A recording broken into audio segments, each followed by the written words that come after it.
Hello student, आज की इस वीडियो में हम बात करने वाले हैं अकाउंटिंग कॉन्सेप्ट के बेहतरीन और बेहद ख़ास कॉन्सेप्ट को। इसका नाम है एक्यूरल कॉन्सेप्ट। इसे हिंदी में कहा जाता है उपार्जित अवधारणा।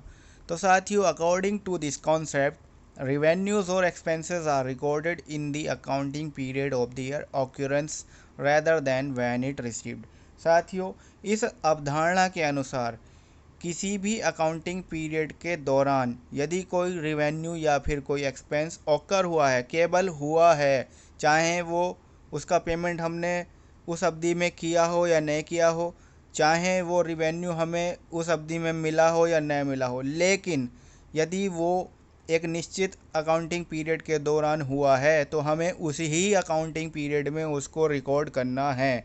यहाँ पर आपको बात समझने की ज़रूरत है।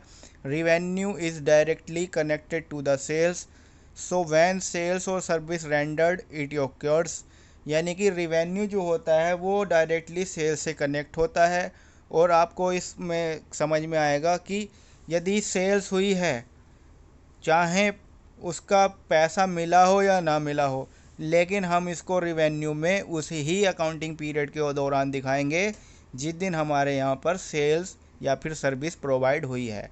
ठीक है साथियों, ठीक उसी तरह से हमें एक्सपेंसेस को भी उसी ही पीरियड में, उसी अकाउंटिंग पीरियड के दौरान दिखाना है जिसमें वो हमारे यहाँ पर खर्च हुए हैं, चाहे हमने उनका पेमेंट बाद में किया हो।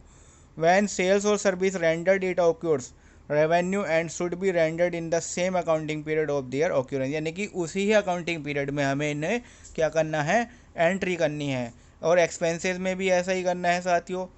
ये आपको और जानने के लिए मिल जाएगा कि to get the actual figure of profit loss expensed and income भी रिकॉर्डेड ऑन एक्यूरल बेसिस। इसी कारण से अगर हमें एक्चुअल प्रॉफिट या लॉस की कंडीशन बतानी है तो हमें एक्यूरल बेसिस पे अकाउंटिंग करनी होती है। कैश बेसिस पर अगर हम अकाउंटिंग करेंगे तो हमें प्रॉफिट और लॉस की सही स्थिति का नहीं मालूम हो पाएगा। Thank you so